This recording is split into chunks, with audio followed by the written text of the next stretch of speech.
Honorable Prime Minister of India, Shri Narendra Modi ji, distinguished guests, ladies and gentlemen, it is a great privilege and an honor to have such a distinguished gathering in this hall. Our Honorable Prime Minister, Shri Narendra Modi's firm belief and conviction is that efficient mobility drives economic growth, creates skills and jobs, and gives a better quality of life to the citizens.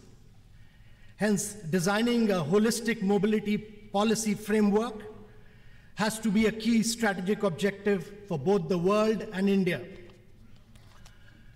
As a run-up to this summit, the Prime Minister has made us work with all the states, all the 36 states and union territories, with all the ministries, private sector, all the engineering institutions. One thing comes out loud and clear: mobility is in the midst of a major global disruption. And in this, as we move from internal combustion engine to electric, shared, and connected mobility, in this summit we'll look at skills and jobs, technological developments, data analytics, battery and storage, the sharing and the connected world, fuels and green modes of transportation, and issues varying from walking and cycling to the new goal set by the Honorable Prime Minister of making Indians mobile in outer space. Ladies and gentlemen, we have a digital exhibition outside. We would request all of you to kindly see of the kind of transition that is taking place. With these few words, may I take this opportunity of inviting the distinguished Vice Chairman of Niti Aayog to kindly welcome this august gathering.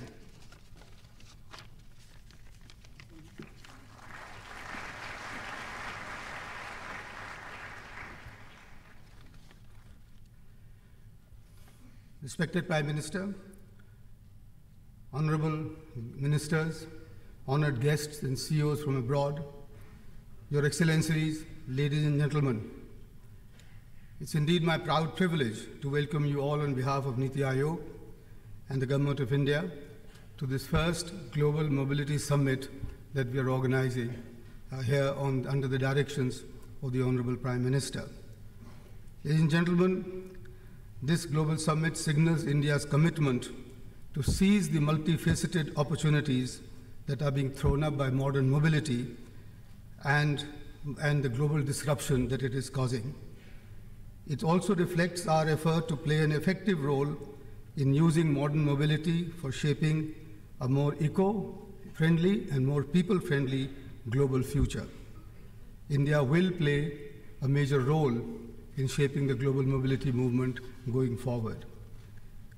I have been fascinated, ladies and gentlemen, by the Prime Minister's sweep and enormity of vision combined with his eyes to detail, and his directions have been immaculate to us. Thank you, sir, for that. And thank you also for giving Niti this opportunity for leading the country in this innovative journey going forward. Sir, you had directed us to make sure that this summit was a culmination of substantive work, and this is shown in our collaborative preparation, which has gone on for months, involving all the stakeholders, industry, academia, government ministries, think tanks, and we have received very active cooperation and inputs from our sort of intellectual partners like IIT Mumbai, IIT Delhi, IIT Chennai, Tata Institute of Fundamental Research, Institute of Science, World Research Institute, TEDI, ORF, BCG, World Bank, and Intel, with whom we have just signed the first international Center for Transformative Artificial Intelligence. The results, Honorable Prime Minister, are in the 5 papers that will be presented to you very shortly by their own authors. We have also engaged with all the relevant ministries and all 36 states and union territories, and the result of that, the substantive result of that, is 22 state action plans which will be presented to the summit tomorrow. Sir, the overwhelming response from the corporate startups, the young people have been just tremendous, and that just shows that the timing of your vision was perfect. So we've had 5,000 more plus registrations. We have 30,000 entries for our hackathon. 30 teams participated in this for 2 days. We have had a pitch to move where 286 startups participated. We have 17 substantive events from the 1st to the 6th of September, including a technology conference, science and technology conference at IIT Delhi on the 1st of September. So we'll make sure that this work is followed up, and this summit represents, therefore, a midpoint in our preparation and the work going forward. Ladies and gentlemen, finally, I just have to say that the objective of this global summit is to really learn from all of you who are assembled here and who have come from all over the world and who are such specialists, domain specialists in your own fields. And we want to learn, ladies and gentlemen, for India to be able to leapfrog into the front lines of mobility, to be able to generate good quality, large number of jobs, and to improve the ease of living of our people in this country. Thank you very much for being here, and welcome to you all.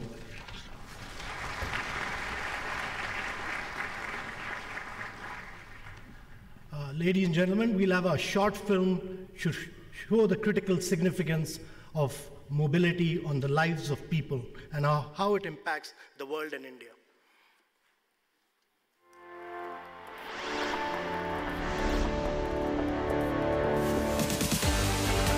Of all the phenomena that created our world, arguably, mobility is the greatest change maker. Human mobility changed humanity, and it is changing our planet. Today, let us take the first steps towards transforming mobility.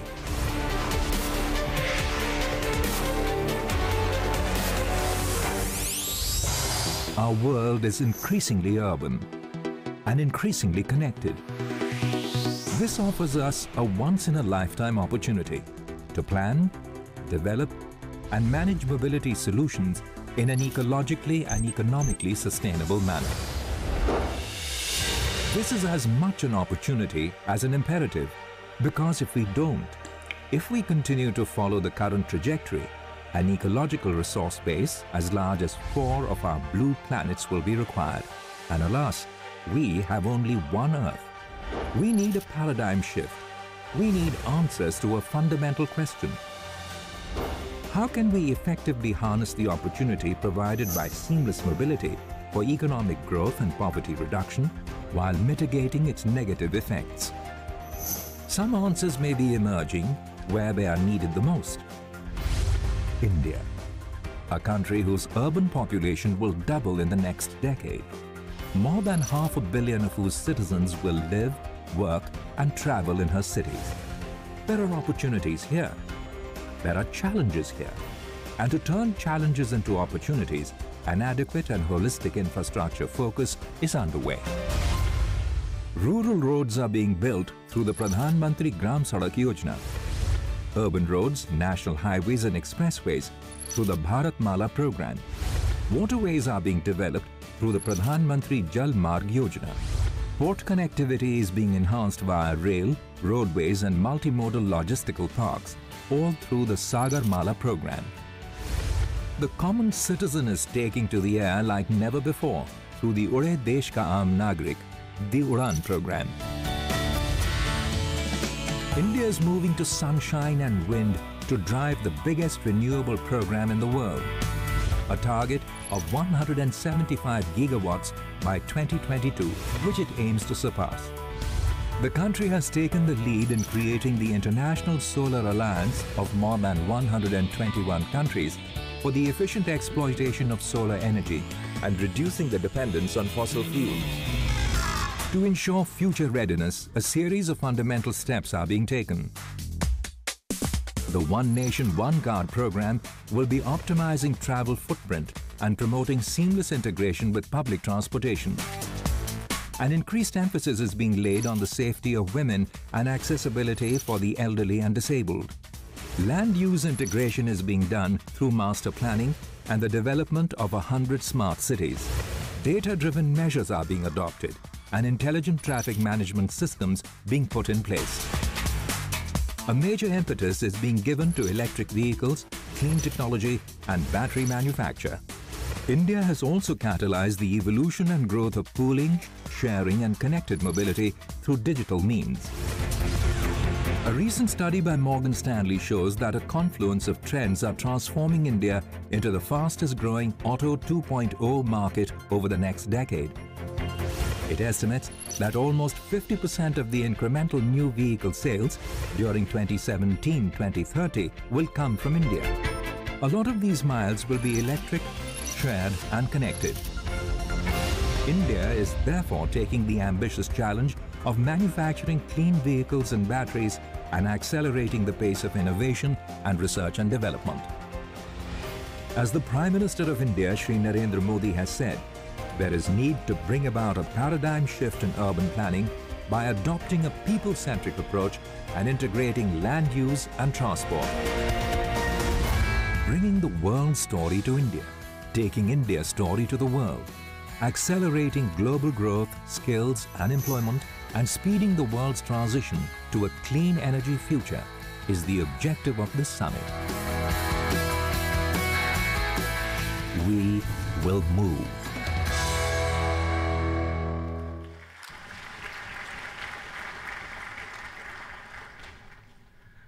Now, ladies and gentlemen, it is time to hear from this galaxy of distinguished global CEOs who have honored us by being present here in this hall. I would only request the distinguished speakers to kindly stick to the time limit, as we want to run this conference with automobile-like precision. We'll start with a CEO who's a photographer, has keen interest in filmmaking. He runs the Nanni Kali program, which provides free education to the girls in the country who are economically underprivileged. He also happens to be the executive chairman of the Mahindra Group, Mr. Anand Mahindra.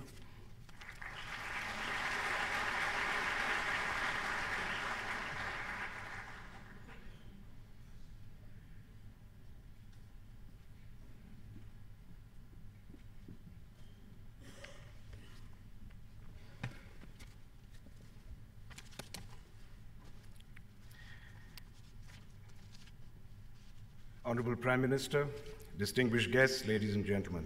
Now, I'm sure this is not the kind of picture that you were expecting at the start of what is meant to be a high-tech conference. But these joyful young boys perfectly capture, in my opinion, the delights of mobility, the joy of the freedom of movement. And to me, that's what mobility is all about. It's about the joy of the freedom to move. Now, in our times, the exercise of that joy has not been without its problems. And today we are asking ourselves, what kind of mobility should we encourage and what should we leave behind? Because increased awareness about the dangers to our planet, to our health, and to future generations is changing the way that we look at mobility.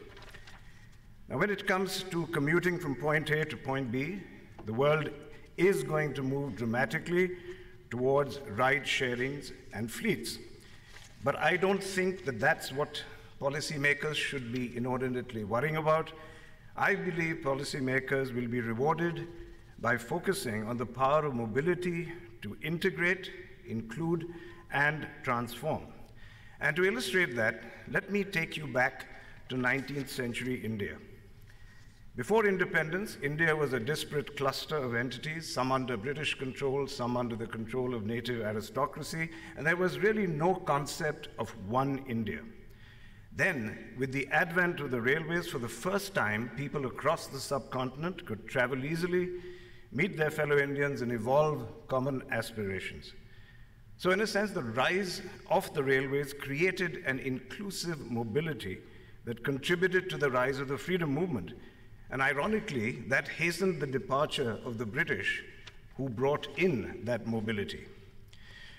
Today, mobility can become as great an integrative, inclusive, and transformational force as the railways were. An inclusive movement driven by multi-modality. Now, it will be the way by which someone from Kashmir can easily meet up with someone in Kanyakumari. How would we enable this?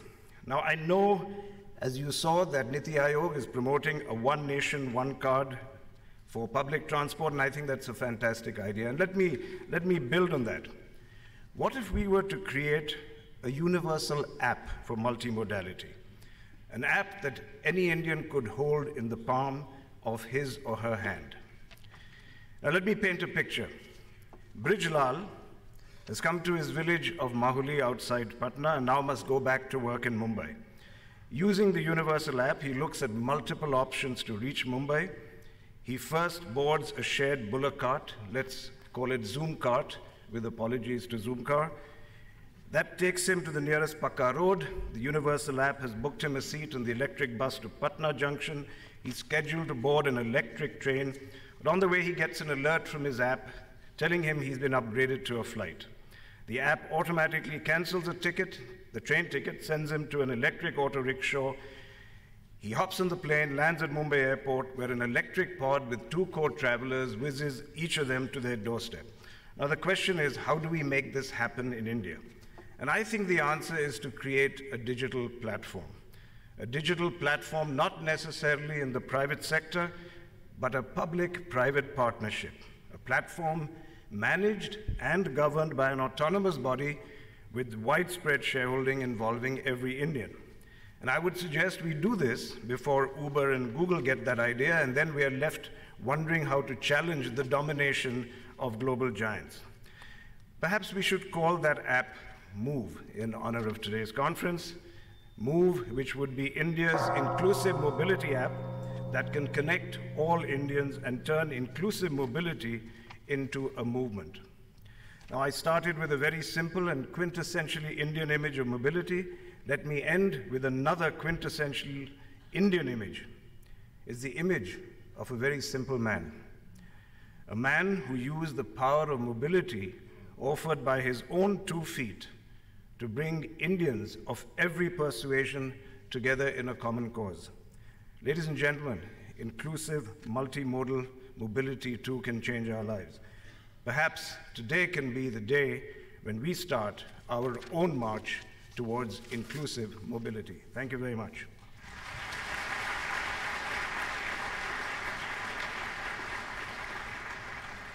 Thank you, Mr. Mahindra. Our next speaker is an avid basketball player, has been described as someone who passes the ball around. His goal is not to make the biggest, but the most loved company in the world. Ladies and gentlemen, please welcome the Vice Chairman of Hyundai, Mr. Chung Yusen.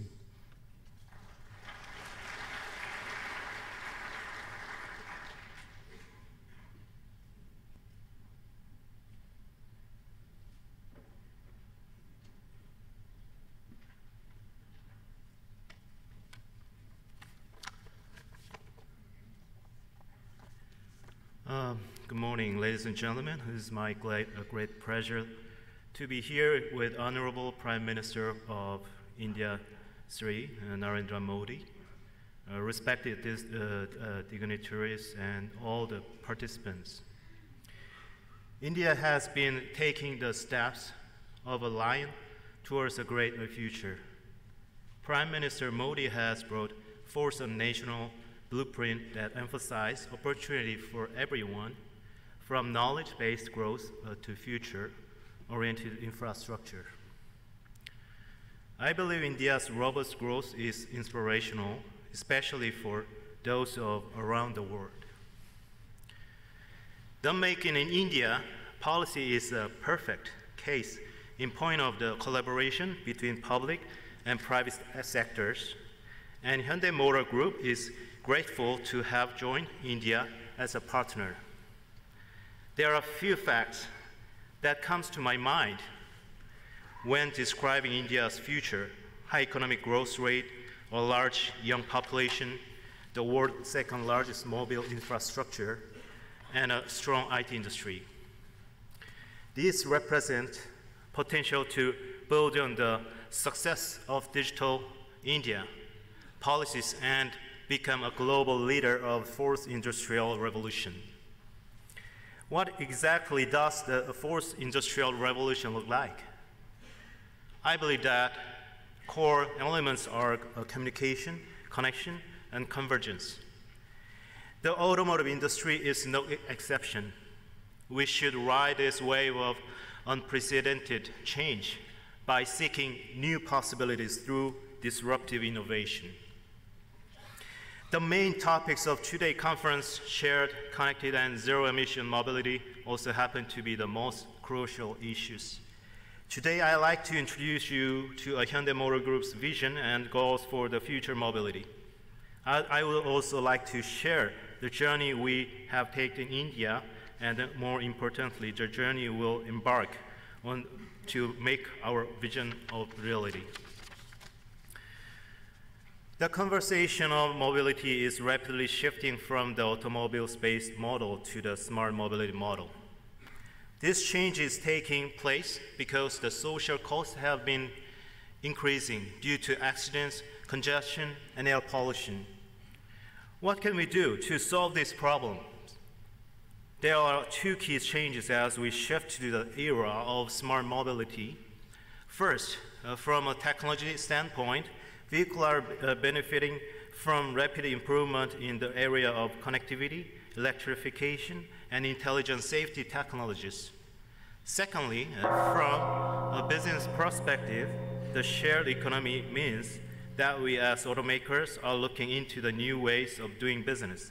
In this context, building relationship with information and communication technology companies and collaborating with governments are becoming more important for us all. As the value chain of the automotive industry has undergone a positive transformation, the rules of game have changed. As a result, Hyundai Motor Group is actively transforming from the car manufacturer to be a smart mobility solution provider. Now I'd like to share with you 3 pillars of smart mobility strategy.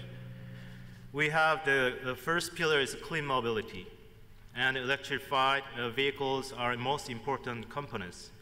Hyundai Motor Group is fully ready to deliver every type of eco-friendly vehicle, including hybrid vehicle, electric vehicle, and fuel cell electric vehicle. We are offering a wide range of transportation options, fine-tuned to suit market conditions and meet customer needs.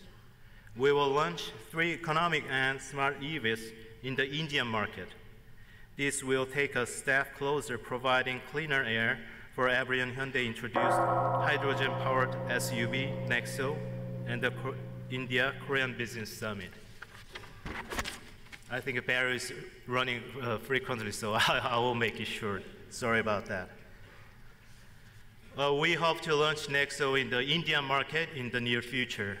A fuel cell electric vehicle is the ultimate eco-friendly vehicle that will change the paradigm of the automobile.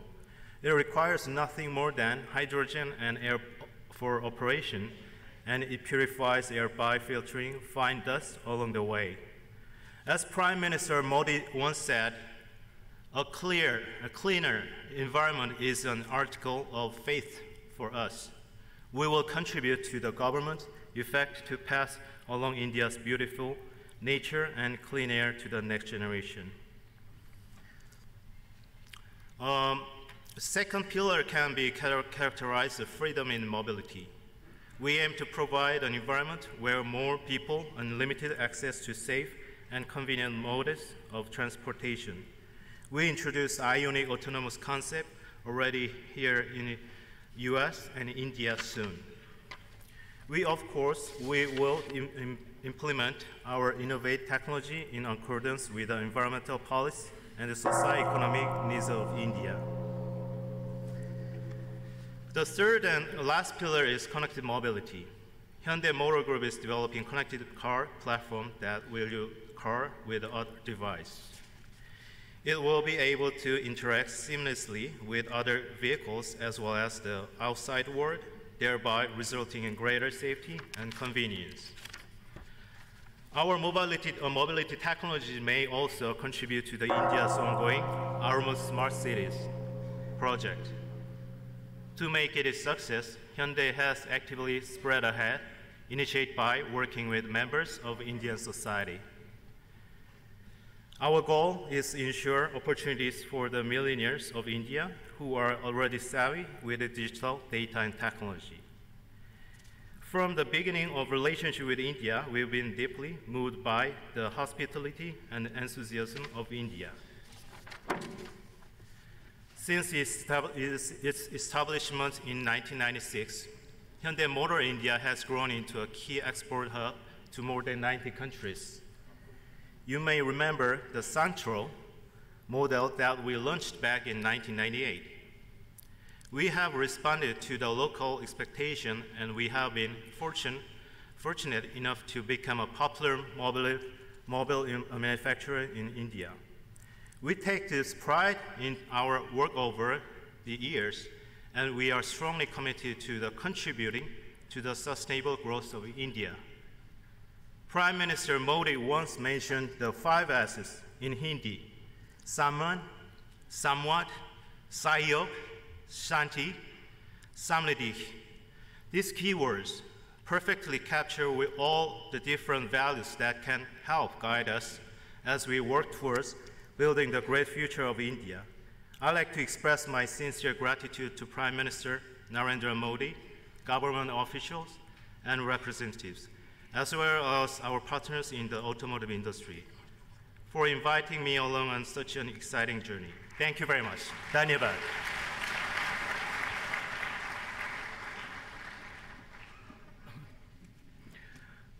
Our next speaker is a person who's responsible for one of India's most loved and trusted automobile partnership.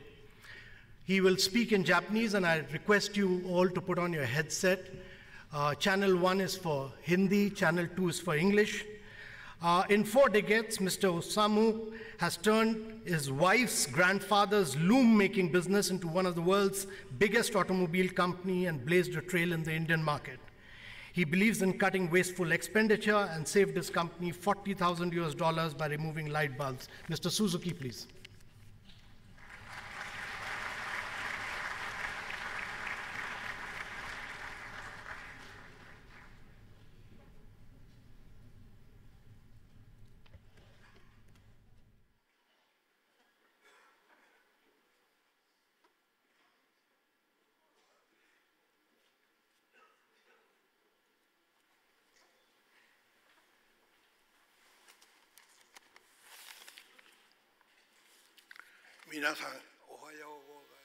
Good morning, everyone. As I have been introduced, my name is Osamu Suzuki, Chairman of Suzuki Motor Corporation. I seek everyone's cooperation.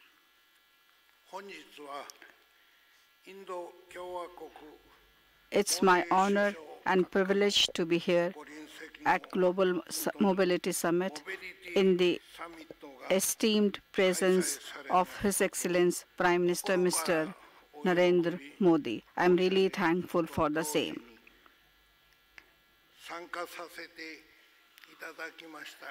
Thank you for giving this opportunity to participate in this event.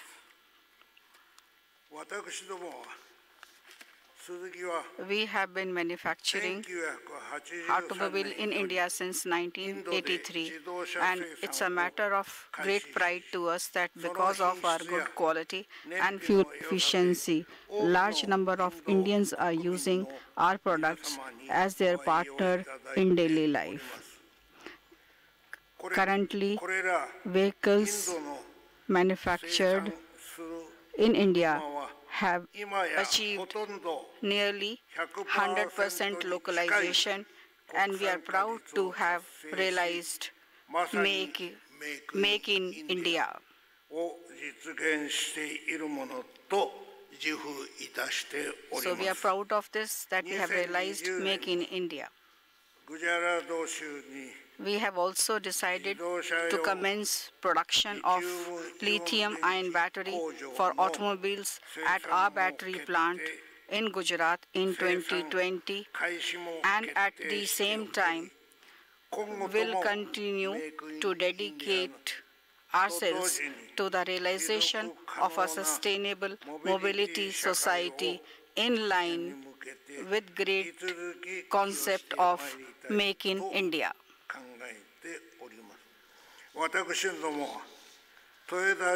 We have decided to launch EV in India around 2020 in cooperation with Toyota Motor Corporation.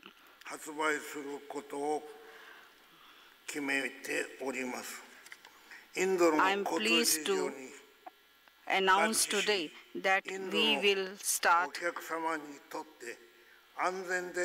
road running test using fleet of 50 EV prototype vehicles in India from next month for developing safe and easy to use EV for Indian customers in line with Indian climatic condition and traffic situation.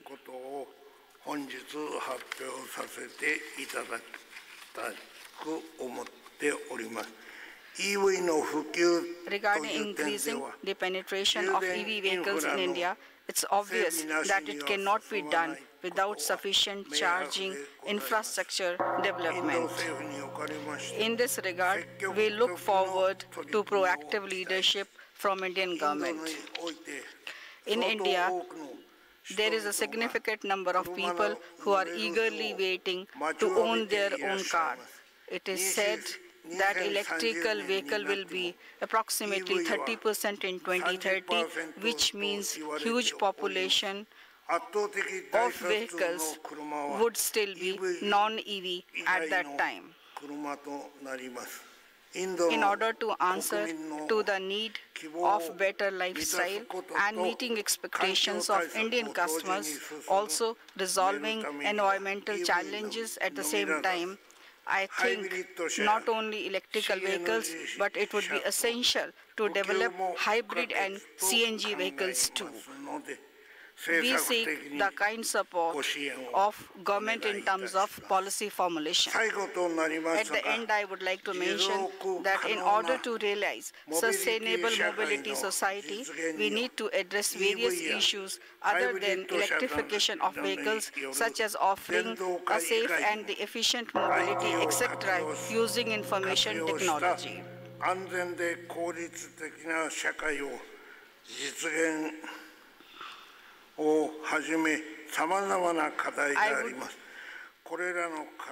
I would like to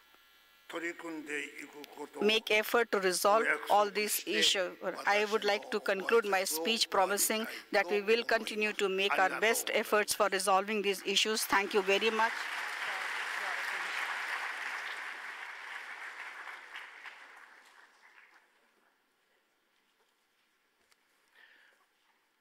Our next speaker lifts the spirit of innovation by constantly questioning, listening, and learning from customers, scientists, and partners. He's a doctorate in physics and has spent his whole career with Bosch. Please welcome the CEO of Bosch, Mr. Volkmann Denner.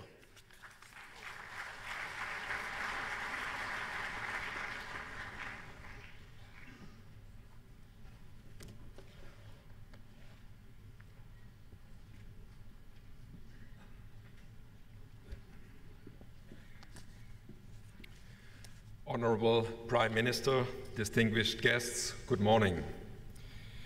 Meeting the increasing demand for mobility will improve the lives of billions of people. At the same time, increasing pollution and urban traffic are major concerns, particularly in India. At Bosch, our vision is clear. The future of mobility should be electrified, automated, and connected. We believe that these three lines of development will allow us to achieve mobility that is accident-free, stress-free, and as emissions-free as possible. However, it's more than just an attractive vision. We know well that the path towards mobility of tomorrow must begin with concrete steps to improving traffic today. Over the next few minutes, I'll give you some concrete examples of the work we are doing at Bosch. A major concern of India's citizens and government is the country's deteriorating air quality. Our vision is a combustion engine with negligible emissions. How can we achieve this? With the introduction of BS6 emission regulations in India, particulate matter emissions from diesel and gasoline engines will be drastically reduced by the use of particulate filters. Nitrogen oxides, particularly from diesel engines, also need to be addressed.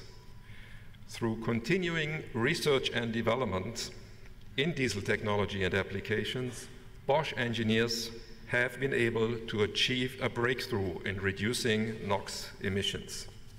a solution that we recently announced. But we also need to consider the effect of CO2 on climate change. In this respect, we at Bosch argue for taking a comprehensive view, well to wheel, right from the source, in other words, instead of merely tank to wheel.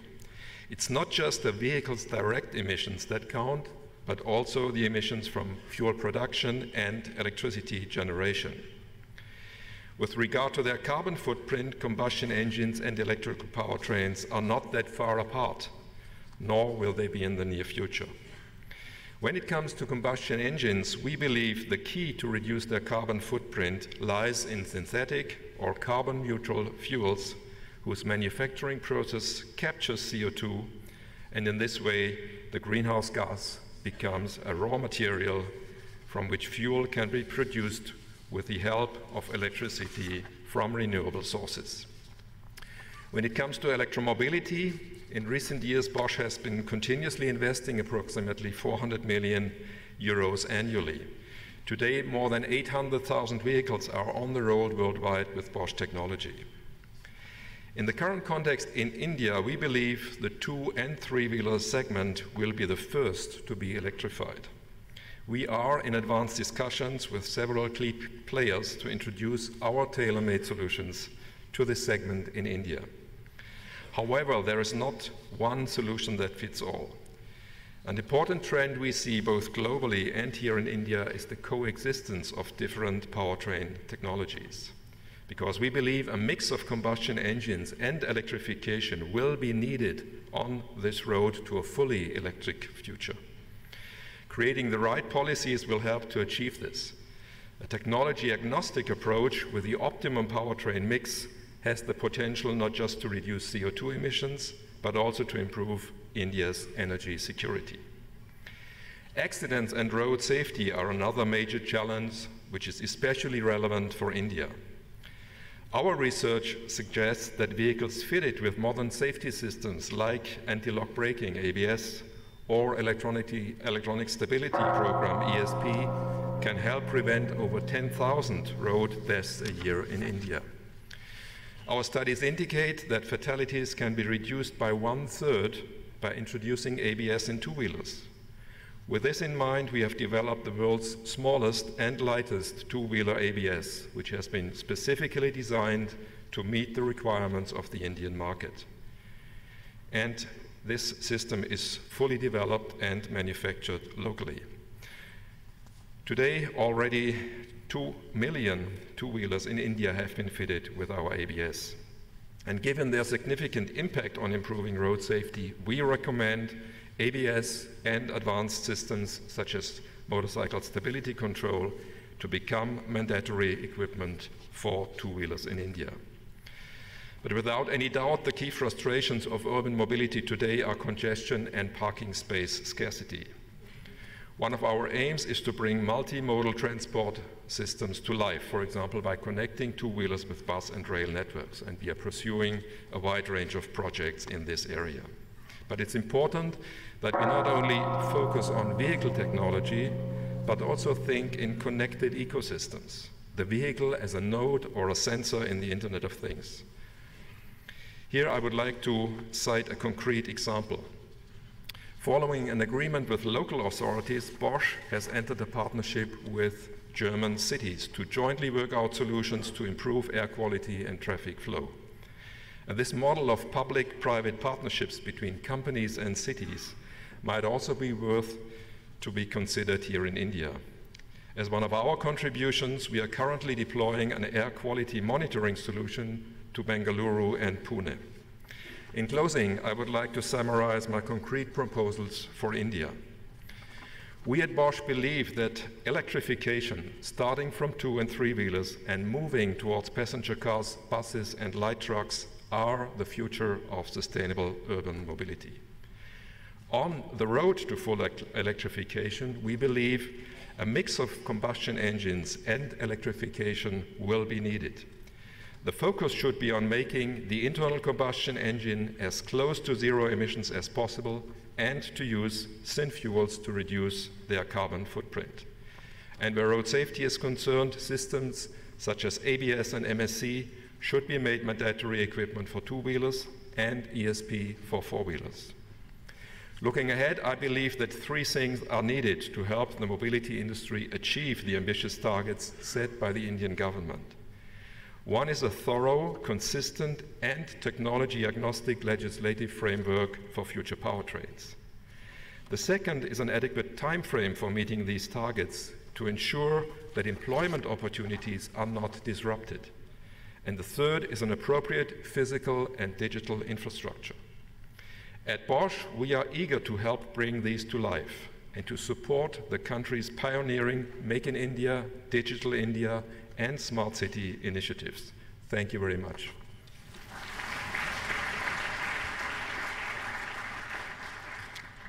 Thank you. With all humility, I'd request all the speakers to kindly stick to the time schedule. Our next CEO has been called the father of Prius, the world's best-selling hybrid electric vehicle in the world. He's been a catalyst in developing a legendary company like Toyota, the chairman of Toyota and owner of his very own Ryuchan, Mr. Takeshi Uchiyamada.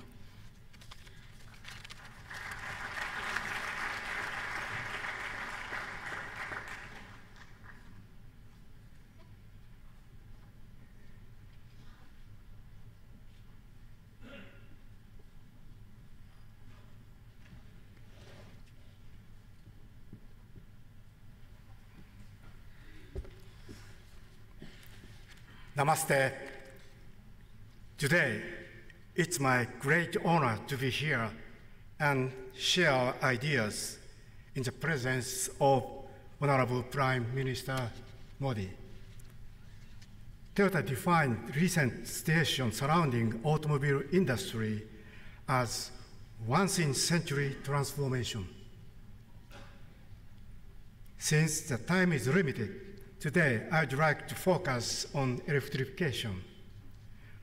First, my personal challenge, developing the 21st century vehicle.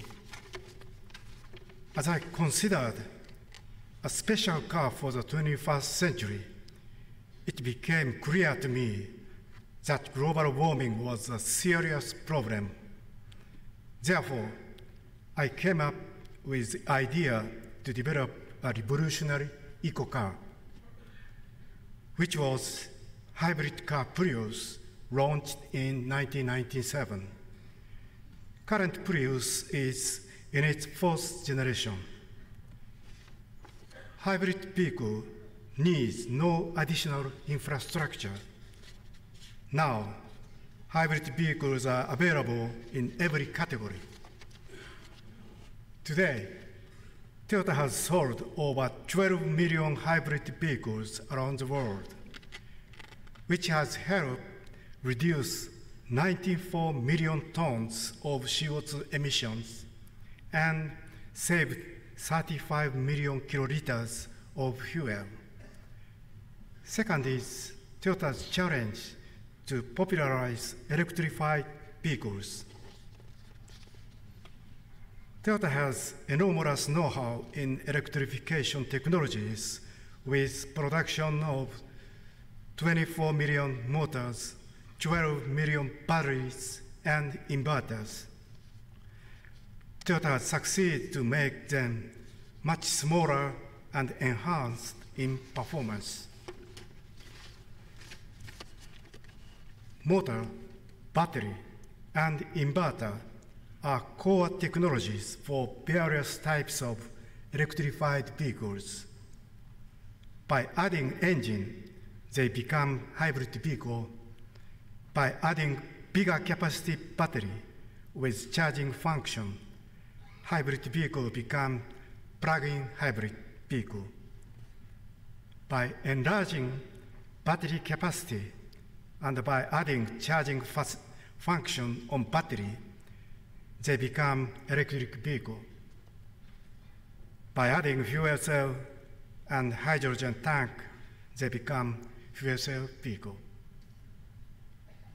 Each country has its own energy policy and takes on challenges toward global environment in different way.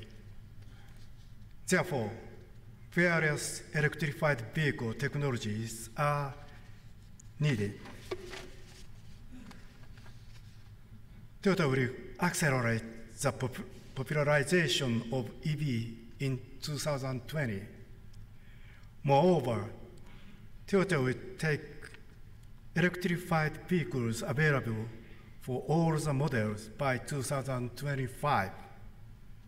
Toyota aims to sell more than 5.5 million units of electrified vehicles in 2030. EV and FCV will cover more than 1 million units. In India, Toyota also make efforts to promote electrification. For this, we'll work together with Suzuki for introducing electric and hybrid vehicles in the Indian market. We will also support the government of India to usher in the electrified mobilities with infrastructure development. This leads me to my third topic, the Toyota Environmental Challenge 2050, which we set in October in 2015. We aim to reduce average new vehicle CO2 emissions by 90%. And our objective is to have zero CO2 emissions at all Toyota manufacturing plants. We also positively promote a lot of activities in India. We intend to take up challenge to realize bright future for children and the society where people and nature coexist. For this, we humbly ask for your understanding and support. Dhanyavad.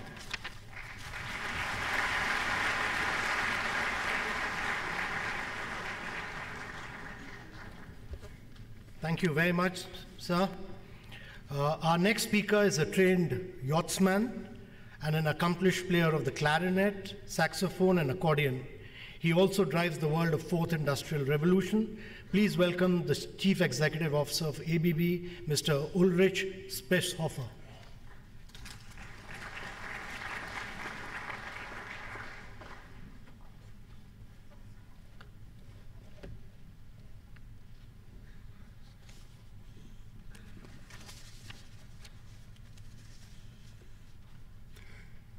Good morning, ladies and gentlemen, Honorable Prime Minister Modi, distinguished guests.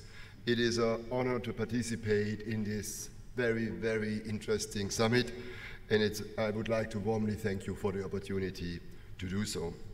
E-mobility is today recognized as one of the changing forces in the world, and it will change transport on the rail, on the road, and on the seas.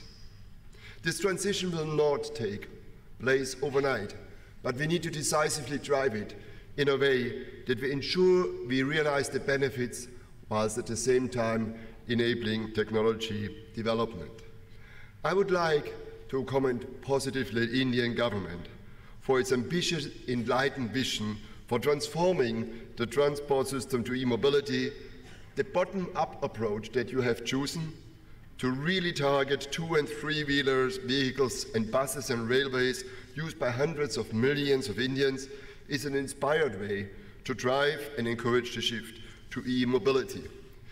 We at ABB are a pioneering technology leader that supports technology development in all relevant spaces of utilities, industry, and transport and infrastructure. Here in India, with our 11,000 colleagues, we are supporting the development of e-mobility and infrastructure since more than 100 years. When we look at the field of e-mobility, I would like to give you technology examples that will prosper and support the development of India in the field of e-mobility. Take rail. Rail electrification is very often taken as a given, But today, we still have too many diesel on the locomotives in the rails. It is clear we can not only save fuel consumption and transform from diesel to electric, we can also significantly reduce the environmental impact by doing so, and by localizing our activities here in India since many years, we're contributing in that field. When we talk about e-mobility, we should also talk about ships and harbors, because there we see an enormous amount of emissions in the world. Using e-mobility, using electric technologies in ships can save the fuel consumption by up to 40%, whilst improving agility and ensuring we have a safe operations. Many Indians go to work and commute by buses. The new flash charging technologies on buses make them lighter, we need less battery, and we have the opportunity to transport people through the cities in a convenient way. The localized offering here in India makes really a difference in that context. And it's very clear there will be no battery-operated transport without charging infrastructure. And I'm particularly proud that our team that has started up these activities 7 years ago is today globally leading in this field. Today, we are launching a world record technology here in India. Outside, you see a technology that we brought first to the world in the Hanover Fair 2018 this year, and I still go back to the fond memories of the Hanover Fair 2015, where I met Prime Minister Modi there. With this technology, we have solved the issue now for India to fast charge cars. Nobody wants to spend too much time in charging. Everybody wants to convenience. With this new technology, we can charge in 8 minutes for 200 kilometers. So what does it take to make e-mobility happen, and what are the elements that we need to make sure that we provide? It's an integrated system, and only the integration will give the world the benefits in terms of cost, but also in terms of environmental impact in the way that we want. We need affordable electric cars here in India, and it's fantastic to see how our local partners here are coming out with e-rickshaws, two-wheelers, and very affordable buses in this environment. We need to have the charging infrastructure, and many of the e-rickshaw visions are not realized because people have to charge at home. In a recent project in a city here in India, we installed combined solar activity and EV charging to make that happen. The Indian distribution grid on the power side is needed to be reinforced. Fast charging means we need a stable distribution grid. And here we need to use the right technologies to get there. And last but not least, India's plans to push renewable energy are a key building block to make sustainable e-mobility end-to-end happening. I would like to thank you to have this opportunity to be here today, and I would like to encourage India to go on its path to ensure we're using technology to the better of the world, that we can run India without consuming the soil of India. So let's write this future together. Thank you very much.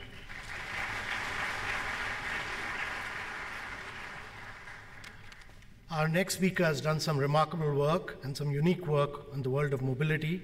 She was the first woman Chief Information Officer of Ford. Please welcome the President of Mobility at Ford, Ms. Mercy Clavone.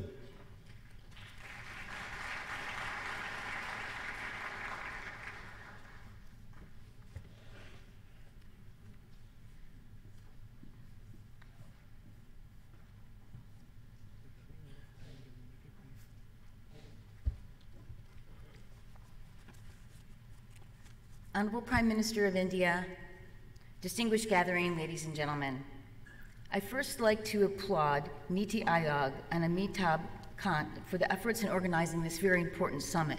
I'm honored to be here with you. Ladies and gentlemen, the 20th century belonged to automobiles. Cities around the world were designed around and for cars, with little consideration given to user-friendly spaces. In fact, public spaces and parks were sacrificed for parking lots.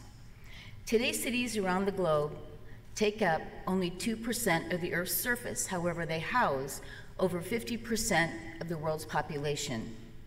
They're responsible for consuming over 3/4 of all the energy produced and 80% of global gas emissions.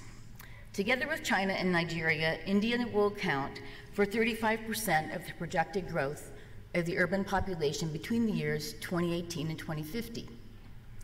Personal mobility has long been a liberating force to progress human progress and, in fact, our very existence. However, personal mobility is under threat. Threats from overcrowded cities, overburdened mass transit, congestion, and increasing levels of pollution.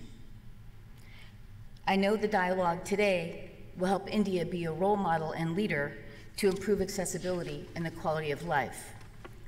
To do this, we must work together to fundamentally redesign today's transportation systems so cities can effectively absorb growing populations and still maintain freedom of movement.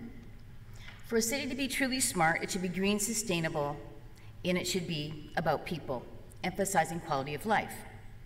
In India itself, the government is developing 100 smart cities across the country that are efficient, sustainable, and driven by citizen planning, and also adapting 500 portions of existing city centers.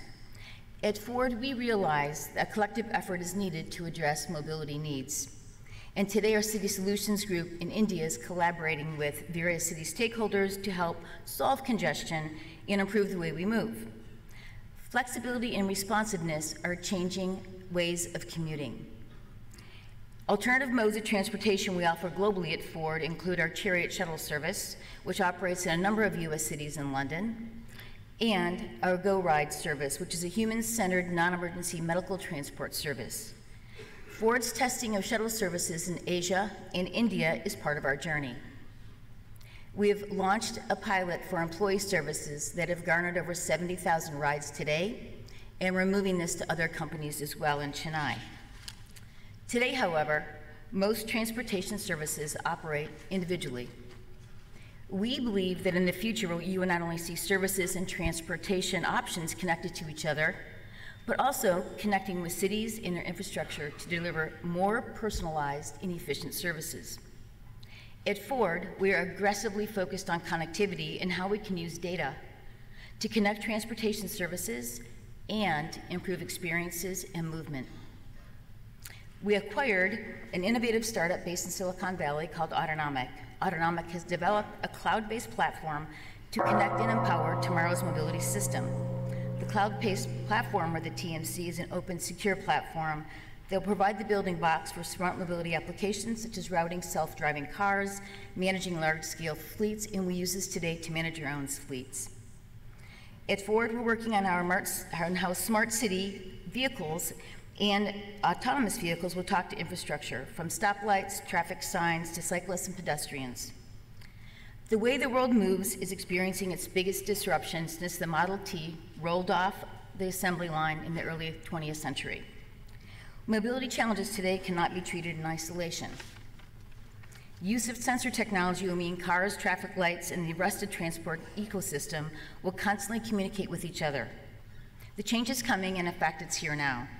It will demand collaboration among automotive and technology companies, but governments, local leaders, and citizens. It will take all of us working together. Therefore, with the help of this forum, I invite cities and states in India to work with Ford to co-create the mobility solutions of tomorrow. 115 years ago, Ford Motor Company changed the way the world moved, and we have the responsibility to do it again. We hope you will join us. Thank you.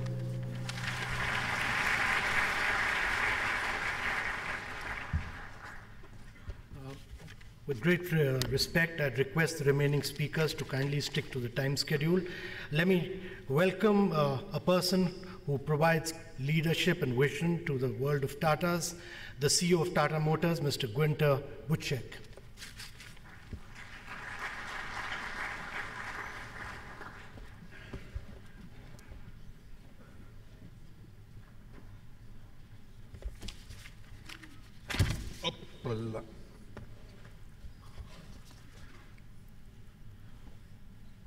Namaste, India.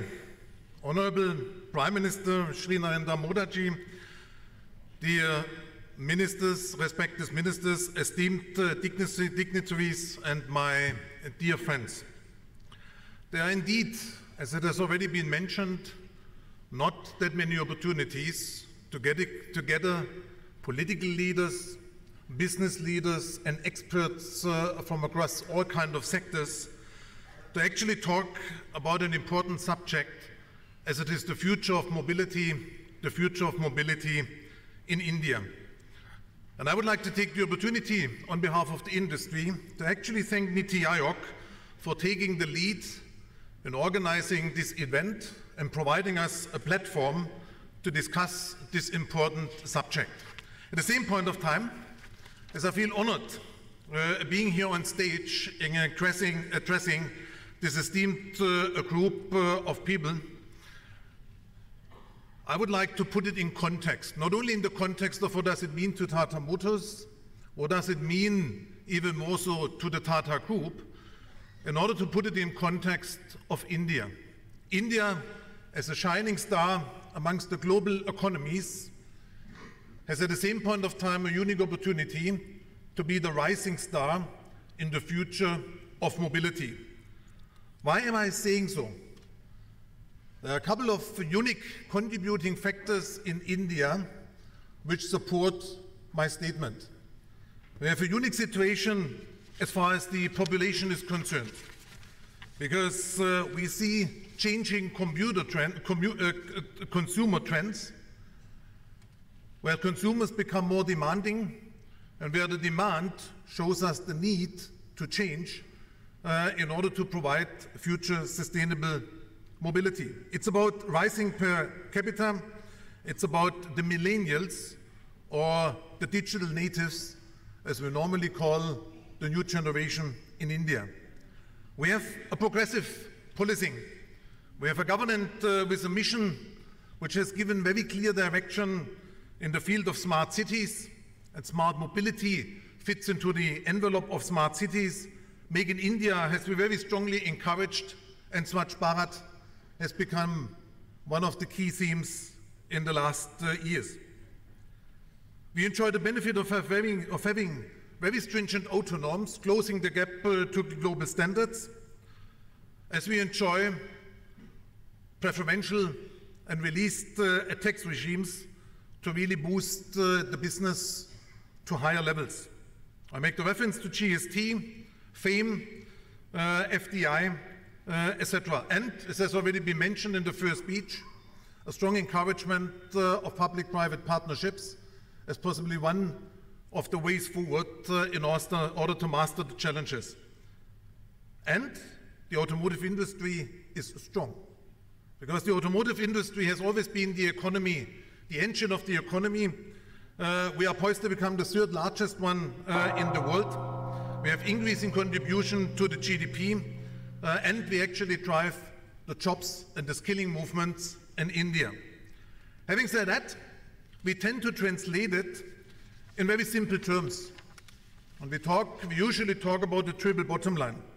The social aspect, very important in India, financial and environment. But allow me to actually add a dimension to it, because the what is the triple bottom line. This event shows that it's much more important to pay attention to the how.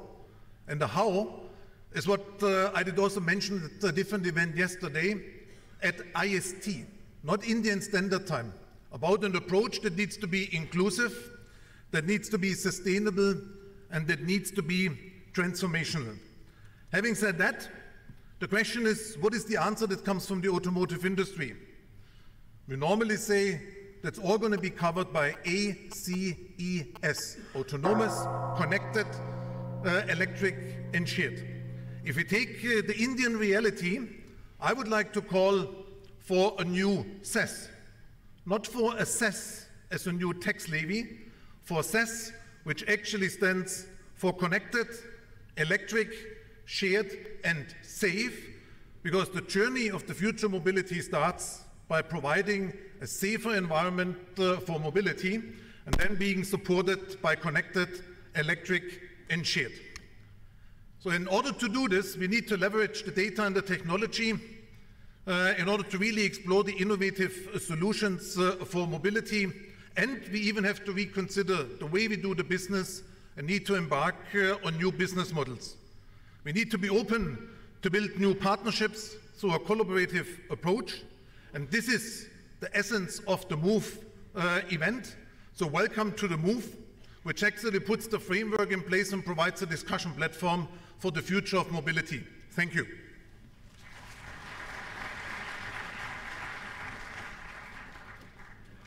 Our next speaker is the world's largest producer of cycles, and he believes that the future of mobility lies in cycling. Mr. Pankaj Munjal. I would request him to be extremely brief.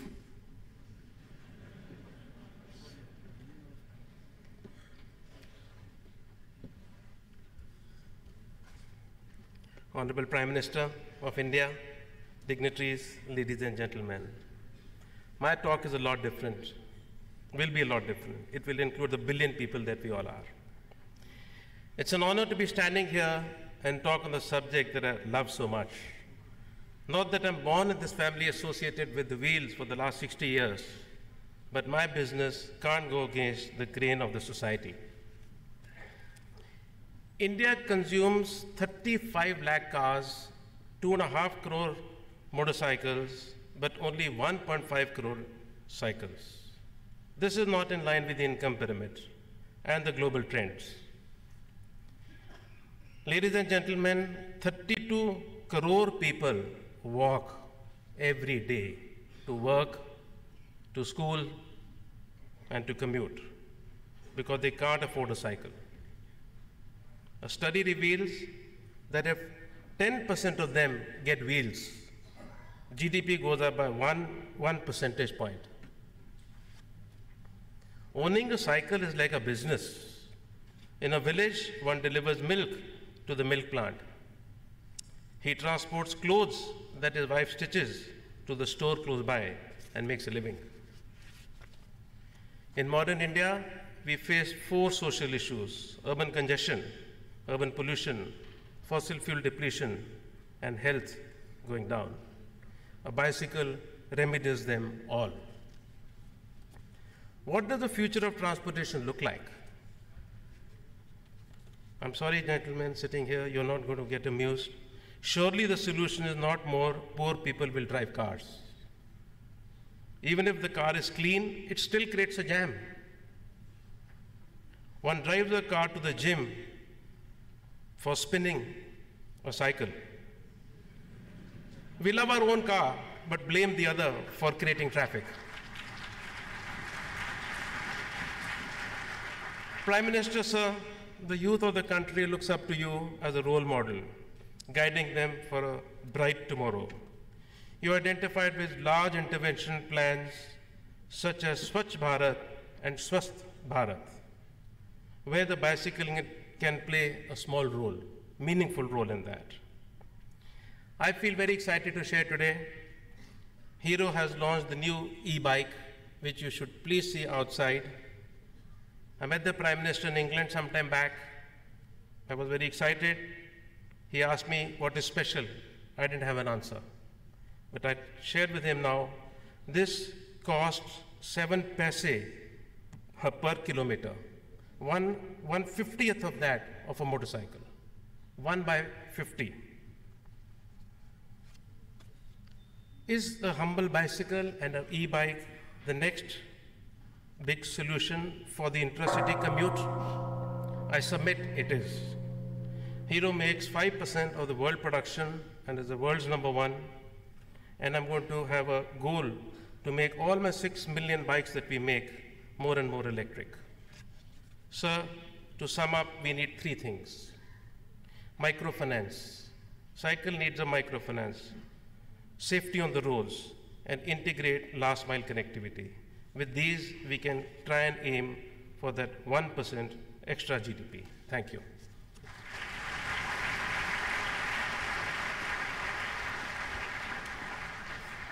Ladies and gentlemen, our next speaker runs a company that is the largest car producer in China.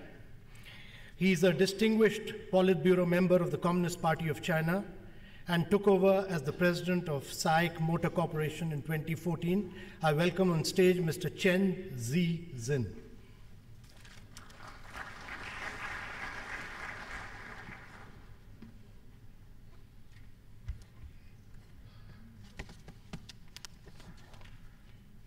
Honorable Prime Minister Modi and senior government officials, delegates, distinguished guests, gentlemen, namaste, hello everyone. I'm honored to be invited to address MOVE Global Mobility Summit here today. I'm so amazed at the rich history and the brilliant culture of India. And I can see the great development of the India economy and the society in recent years under the leadership of the Prime Minister Modi. As an important emerging market in the world, India has huge opportunities and business potentials. Therefore, SAIC Motor and many other global companies are paying close attention to this great country. SAIC Motor is the largest listed automobile group in China. Last year, SAIC Motor sells 6.993 million vehicles, and our sales volume has been the top one for 12 years in China. In the 2018 Fortune Global 500 list, SAIC Motor is ranked 36, while a revenue of the $128.8 billion US. There are two key reasons for SAIC Motors' its leading position in Chinese market. On the one hand, we keep up strategy to the world and insist on the win-win cooperation. And on the other hand, we insist on the making innovations globally. SAIC Motor believes the global auto industry is facing a fundamental change with the increasing pressure of the energy and the environmental issues, as well as the breakthrough in the new technologies like new energy, internet, artificial intelligence, big data, and cloud computing, etc. The traditional auto industry and the value chain is facing transformation. Vehicles will be changed to cleaner and efficient mobility internet terminals. SAIC Motor is advancing globally, and our target is to become a global provider of products and mobility services. Therefore, we take the future trends of the global auto industry into the considerations. In 2016-17, SAIC Motor established the MG Motor India Private Limited and decided to introduce the MG brand to India. MG, as a legendary British brand, is sure to work well with the Indian customers. And we also would provide better mobility products and the service to Indian customers. The first product will be an SUV and planned for the launch in the first half of the next year. By 2020, SAIC Motor plans to invest more than $500 million US in India. And we had already established a supply park at the Halol plant in order to have a localized full value chain business system. And the SAIC Motor fully supports the government's decision of the new energy vehicle. And we are willing to take the active part in it from the beginning. Here, I would like to announce that in the near future, MG Motor India will launch the globally competitive pure electric vehicle products in India to make our contribution to India's energy and environmental strategies. Of course, the development of the new energy vehicle needs the government's strong support in terms of politics, technical standard. As a part of our commitment to this market, MG Motor India will respond to Make in India initiative and bring our latest technologies, products, and service to Indian customers. We will always pay attention to the safety, innovation, and women empowerment, and actively undertake the social responsibilities. MG Motor India will strive to be a strategic partner of the sustainable development of India economy and the society. Once again, I would like to thank to India government for giving SAIC Motor this great opportunities. I believe this will be a great beginning of MG's journey in India. Like you said, Prime Minister Modi, Sabka Sabt, Sabka Vikas. Thank you.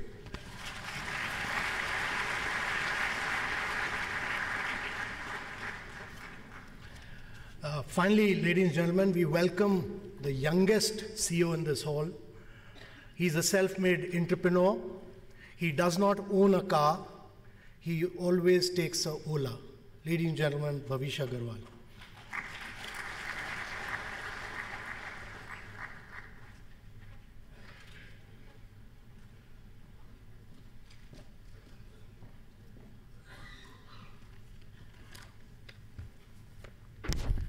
Good morning, everybody. It's an absolute honor to be sharing the dais with such eminent personalities. It's exciting to see Niti Aayog organize the MOVE Summit, recognizing the potential for mobility innovation to be a driver for employment and economic growth. Ola is proud to be associated with this first-of-its-kind initiative, and I want to extend my heartfelt congratulations to all. Nations are built on the dreams of its visionary leaders. Our Prime Minister Modi ji's vision for India of sustainable development for all, empowering women and enabling employment opportunity for millions are central to realizing India's true potential. Our former Prime Minister, late Shri Atal Bihari Vajpayee ji, very rightly said, roads and highways are our Bhagya Rekha, lines of destiny. Mobility as a whole today is truly our Bhagya Rekha. Today, India is the world's fastest growing economy and the youngest workforce. Growing faster than our economy is the aspiration of our youth and our 1.3 billion people. Along with the challenge of job creation for all, we have to tackle the challenge of pollution and congestion that slow down economic activity. Mobility can power this transformation. A new way of being mobile, a new move is central to achieving this. From previous centuries, mobility has enabled more personal freedom and societal progress. The invention of the car, the airplane, the bullet train, the flying car, the electric car, all have captivated our collective imaginations as society. The future of mobility globally and in India cannot be a mere extension of the way we do things currently.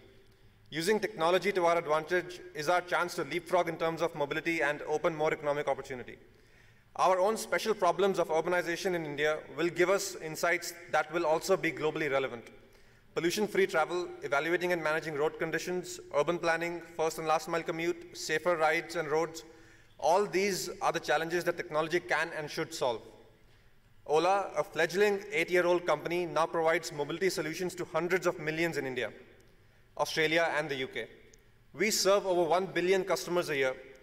Without Ola, this would have meant an additional 3 million vehicles on the road in India daily. Women take thousands of rides to their work or for their other errands daily on our autos and cabs. Their economic freedom can be enhanced with safer mobility options. We have more than 10 lakh driver partners, most of them self-employed. A vast majority empowered to build their own shelters, having now the means to own their own homes. The future of employment is micro-entrepreneurship, and we can create crores of direct and indirect livelihoods to deliver mobility to our citizens. Ola is working with the entire ecosystem to enable a faster transition to electric mobility and solve our pollution challenge. Today, people from across the globe look upon India for innovative and clever solutions to address their local challenges. I'm confident, sir, that in the 21st century, we will be able to get India the place in the world it deserves. For us, Ola is more than a platform or an organization. It's a mission to build mobility for 1 billion people, and we look forward to working together with every stakeholder to realize this mission. Thank you.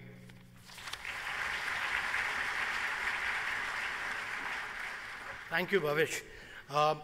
It's been incredible to hear such diverse viewpoints, such distinct perspectives of the various pieces that make up the puzzle of mobility, distinct and yet united in their articulation of a vision for a better world. We now come to a part of the ceremony that has had a lot of intellectual and academic work over the last several months. The Honorable Prime Minister had directed us to consult various stakeholders, and we'll be presenting these reports to the Honorable Prime Minister.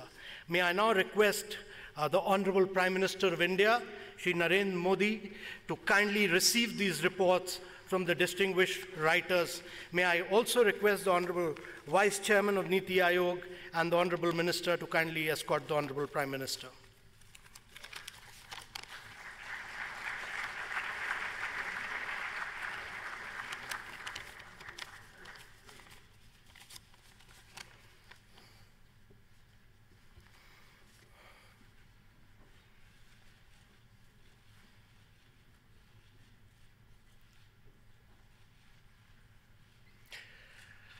The first report is Transforming India's Mobility Towards a Policy Perspective. May I request Mr. Janmajay Sinha and Mr. Anil Srivastava to present the report to the Honorable Prime Minister.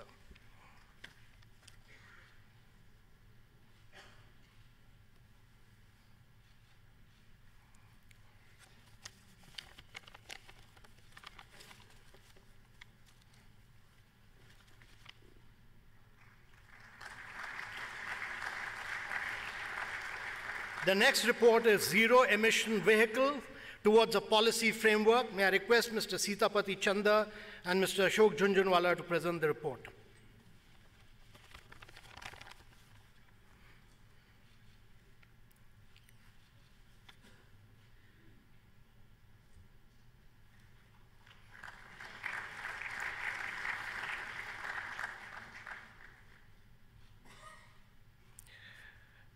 The third report is Goods on the Move, Efficiency and Sustainability in Indian Logistics. Mr. Amory Lovins, Mr. Abhishek Kumar Saxena, and Mr. Lav Bhardwaj, please.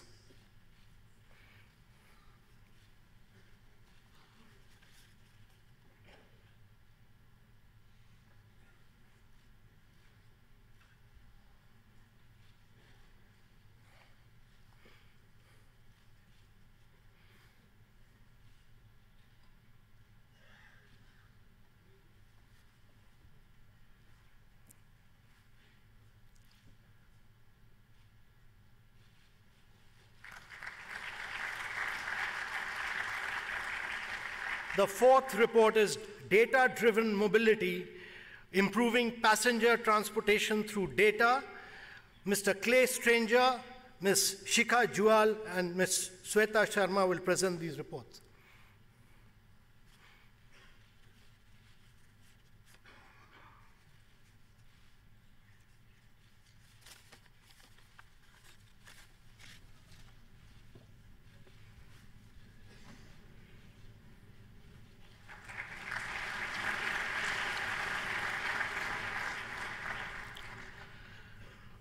Moving Forward Together, Enabling Shared Mobility in India, report prepared by Ishita Kandre and Mr. O.P. Agarwal.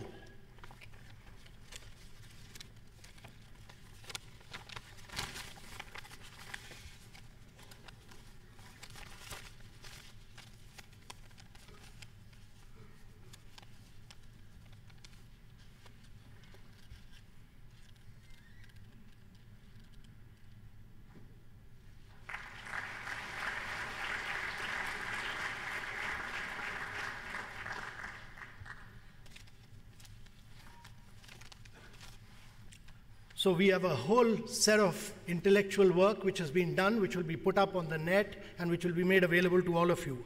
Now, ladies and gentlemen, we look forward to the time which we have been waiting for, the address by the Honorable Prime Minister of India. So ladies and gentlemen, may I request you to kindly welcome the Honorable Prime Minister of India, Shri Narendra Modi.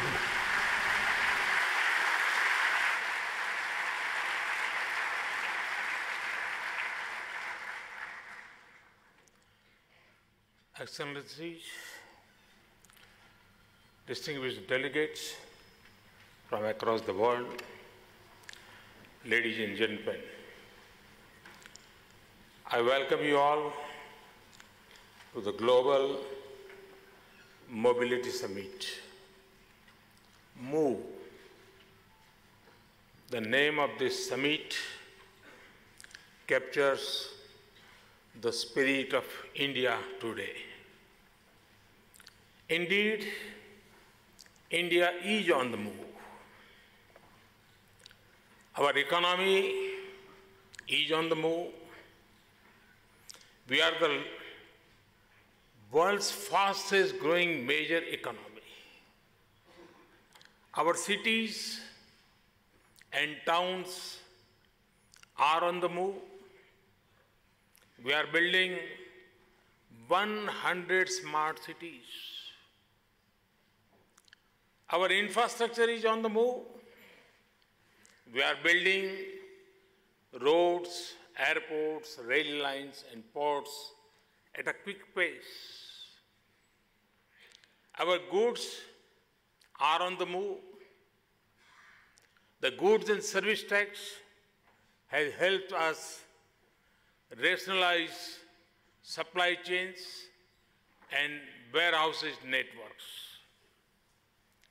Our reforms are on the move. We have made India an easier place to do business. Our lives are on the move. Families are getting homes, toilets, smoke-free LPG cylinders, bank accounts, and loans. Our youth are on the move. We are fastest emerging as the startup hub of the world. India is moving ahead with new energy, urgency, and purpose. Friends, we all know that mobility has been key to the progress of humanity. The world is now in the middle of a new mobility revolution. It is therefore important to understand mobility as a wider construct. Mobility is a key driver of the economy. Better mobility reduces the burden of travel and transportation and can boost economic growth. It is already a major employer and can create the next generation of jobs. Mobility is central to urbanization. Motorized personal vehicles require ever-growing road, parking, and traffic infrastructure. Mobility is a key element of ease of living.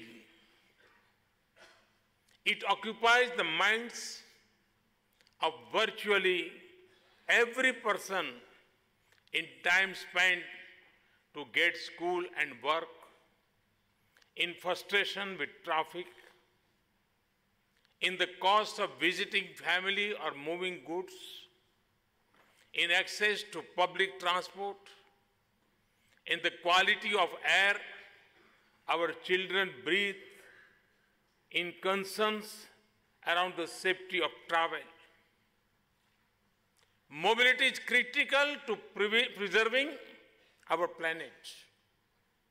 Road transport accounts for 1/5 of global carbon dioxide emissions. This threatens to choke cities and raise global temperatures. Creating a mobility ecosystem that is in sync with nature is the need of the hour. Mobility is the next frontier in our fight against climate change. Better mobility can provide for better jobs, smarter infrastructure, and improve the quality of life. It can also reduce costs, expand economic activity, and protect the planet. Thus, the mobility sector impacts larger public outcomes. Mobility, especially the digitization of mobility, is disruptive. It has big potential for innovation, and it has been setting a sharing pace. Already, people are calling taxis on their phones, sharing bicycles in cities, buses are running on clean energy, cars are going electric. In India, we have been laying emphasis on mobility. We have doubled our pace of construction of highways. We have re-energized our rural road building program. We are promoting fuel-efficient and cleaner fuel vehicles. We have developed low-cost air connectivity in underserved regions. We are also starting operations on hundreds of new air routes. We are pushing waterways in addition to traditional modes of like rail and road. We are reducing travel distance in our cities by efficient location of homes, schools, and offices. We have also started data-driven interventions such as intelligent traffic management systems.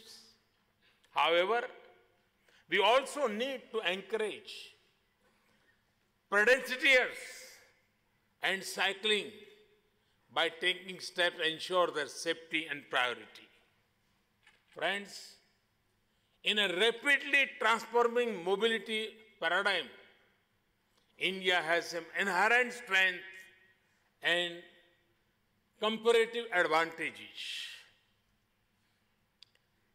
Our starting point is fresh.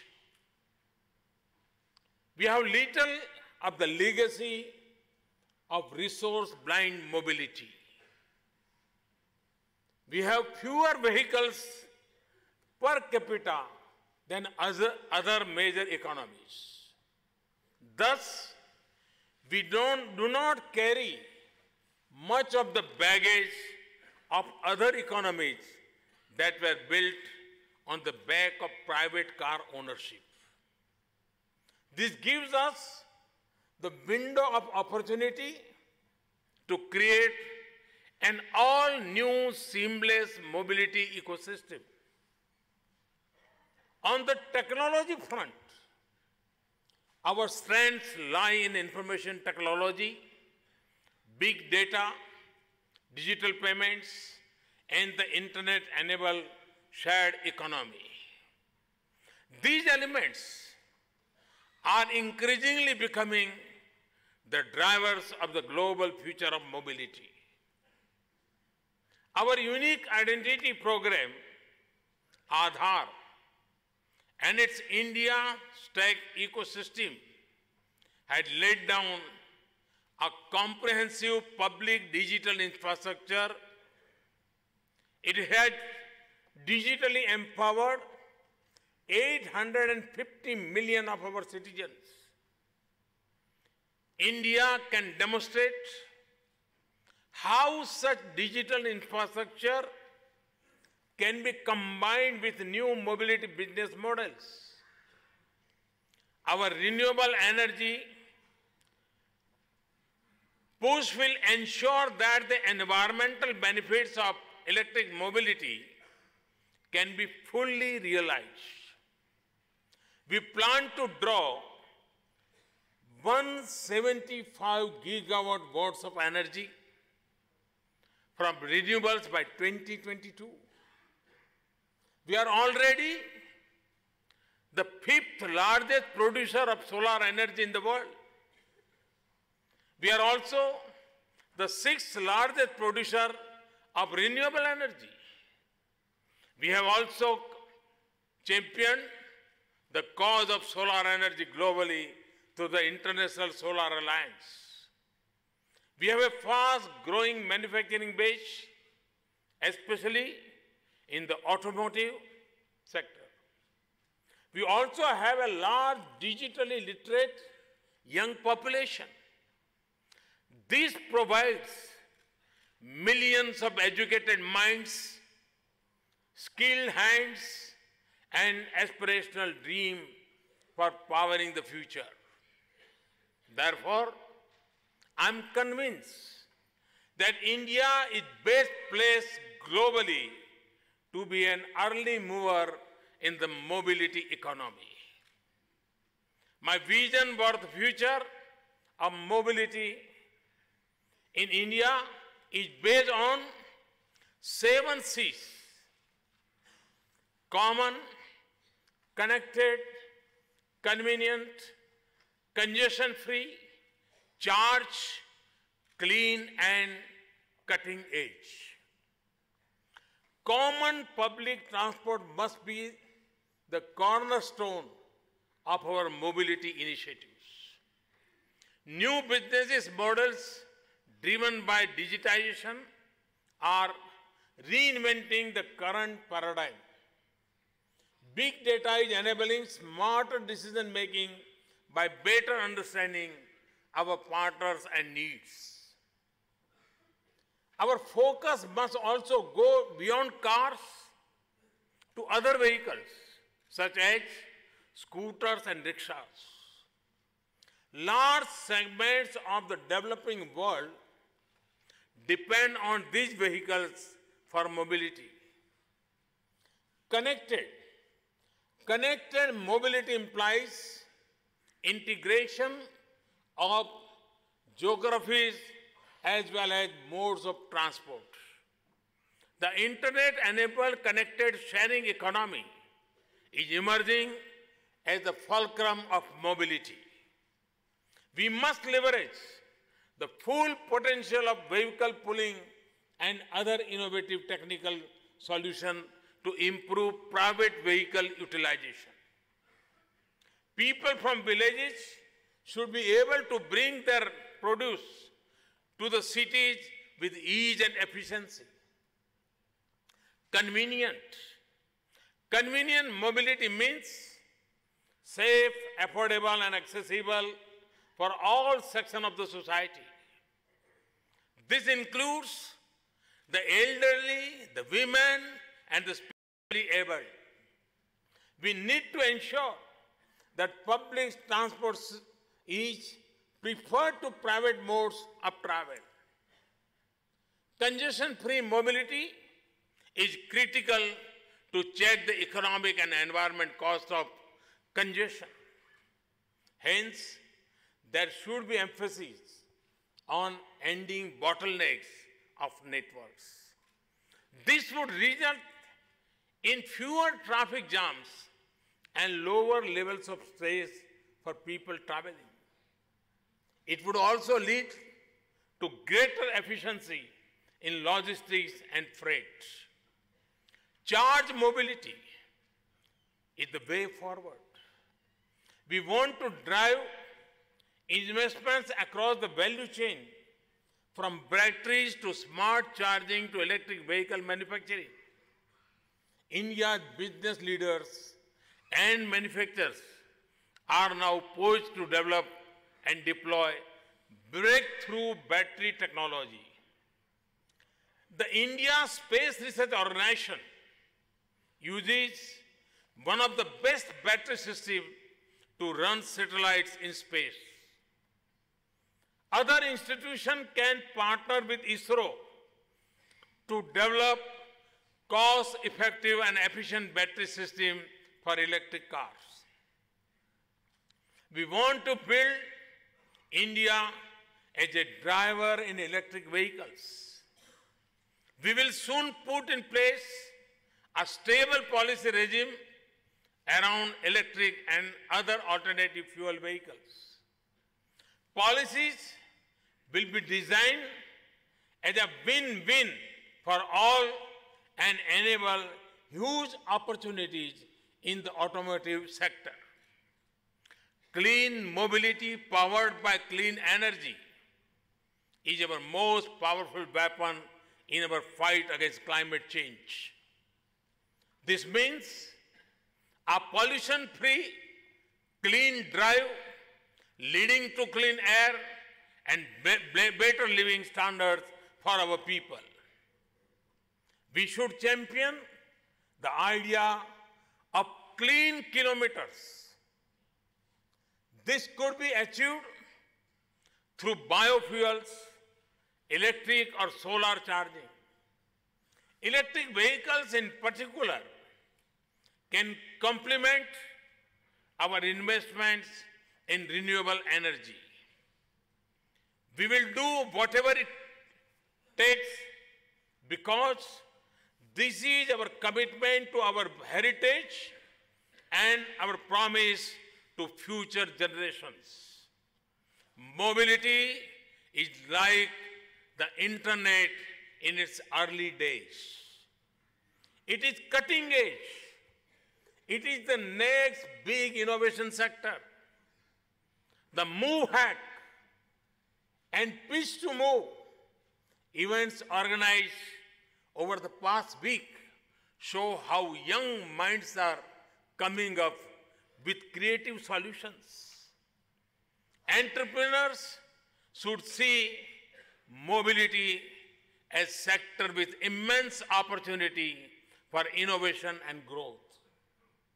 It is a sector where innovation can help solve problems for public good. Friends, I'm convinced that the mobility revolution is an enabler of our growth and development. When India transforms mobility, it benefits 1/5 of mankind. It also becomes a scaled success story for others to replicate. Let us build a template for the world to adopt. In conclusion, let me particularly appeal to the youth of India. My young, dynamic friends, this is your opportunity to lead a new era of innovation. This is the future. This is the sector that will absorb everything from those with doctorates to engineers, to drivers, to mechanics. We should embrace this revolution early and leverage our strengths to lead the mobility innovation ecosystem, both for ourselves and for others. The talent and technology assembled here today has the capability of making a transformative mobility shift for India and the world. This shift will be based on caring for our world and sharing with others. To quote from our ancient scriptures, Om Sahana Bhavatu Sahana Bhunaktu Sahaviryam Karavavahai Tejasvinam Vadyamatamastu Ma Vidvishavahai. Which means, may we all be protected. May we all be nourished. May we work together with great energy. May our intellect sharpen. Friends, I look forward to see what we can do together. The summit is just beginning. Let us move ahead. Thank you. Thank you very much.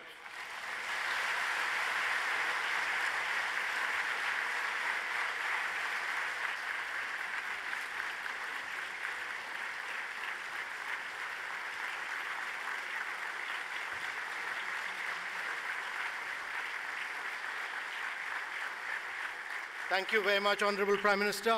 I request you all to be kindly seated while the Honorable Prime Minister departs and the next session begins. Thank you, ladies and gentlemen. Good afternoon, ladies and gentlemen. महोदय ने 2 दिवसीय विश्व mobility सम्मेलन का उद्घाटन किया है और साथ ही साथ उन्होंने भारत की युवा शक्ति को